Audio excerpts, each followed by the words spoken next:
केरळ तर फिरून आली. नेहमीच फिरून आल्यानंतर कपड्यांचा एक ढिगारा घरात येतो आणि ते कपडे धुवायचे असतात. खरं तर कंटाळा येतो, कधी-कधी ते काम नको वाटतं. हां, अनेक विचार डोक्यात येतात किंवा त्याच्याकडे नुसतं बघत राहतो. बऱ्याचदा तुमचं सगळ्यांचं पण होत असेल, बघत राहतो, पण आता हे केव्हा होईल असं विचार करतो. हां, मी असं काही झालं की शांतपणे डोळे लावून माझ्या आजीचा चेहरा आठवते. माझी आजी मला असं नेहमी म्हणायची, "रानू, डोळे कामाला घाबरतात, हात नाही घाबरत.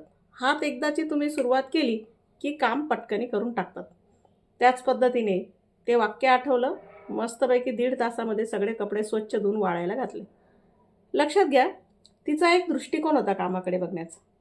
तिने कामाकडे नाईलाज म्हणून कधी पाहिलं नाही. तर तिची कामाकडे तिने आनंदाने, आवडीने ती करत राहिली. हां, म्हणजे काय, की माणूस रोज जो जेवण करतो, जी त्याच्याने त्याच्या शरीरात ऊर्जा निर्माण होते, तर त्याने मरेपर्यंत त्याला जमेल तेवढं काम करत राहिलं पाहिजे. त्याच्याकडे नाईलाज म्हणून न पाहता. अनेक वेळेला काय होतं, की अनेक स्त्रिया श्रमाकडे नाईलाजाने करावं लागतं म्हणून पाहतात किंवा अनेक स्त्रियांचा जोडीदार लवकर जर निघून गेला किंवा त्यांना सोडून गेला, तर त्या कामाला जाताना, नोकरीच्या ठिकाणी जाताना त्या असं म्हणतात, की "काय करतो बाई नवरा नाही म्हणून नाईलाजाने करावं लागतं." किंवा काही जणांची परिस्थिती गरिबीची असते, तर त्या असं बोलतात, की नाईलाजाने काम करावं लागतं.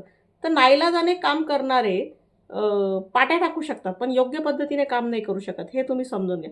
श्रमाकडे आनंदाने बघा. तुम्ही सकाळी उठलात ना, तर रात्री झोपेपर्यंत तुम्हाला जमेल तेवढं काम तुम्ही करू शकले पाहिजेत. त्याच्यामुळे श्रमाकडे एकतर आनंदाने बघायला सुरुवात करा. काम करणं ही आपली माणूस म्हणूनचं नैतिक जबाबदारी आणि कर्तव्य आहे. आपण त्याच्याकडे आपल्या कर्तव्य भावनेने बघितलं पाहिजे. कामाकडे नाईलाजाने बघण्याची गरज नाही. जे कामाकडे नाईलाजाने पाहतात, ते कामालाही योग्य न्याय देऊ शकत नाही आणि स्वतः जे कर्तव्य पार पाडतात, त्याला देखील योग्य न्याय देऊ शकत नाही. त्याच्यामुळे मला नेहमी तिचं एक वाक्य हे आठवतं.